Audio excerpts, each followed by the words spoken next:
Ngayong wala na siya sa poder ng administrasyon, tila mas malayan ang nagsasalita ang Vice Presidente na kahapon lang naglabas ng kanyang mga puna laban sa gobyerno.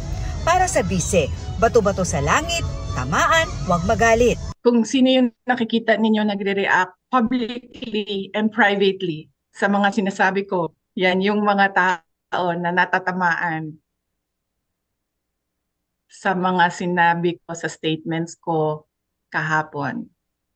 Yung hindi tapat sa serbisyo, hindi tapat sa kanilang trabaho at hindi tapat sa pagsisilbi sa tabayan. Yung frustration ko as a Vice President and as a Filipino sa mga nangyayari or naririnig natin sa ating gobyerno, nilabas ko. Sinabi ko naman noon, di ba, hindi ako gumagalaw para sa administrasyon, hindi ako gumagalaw para sa oposisyon, hindi politika, kundi para sa bayan.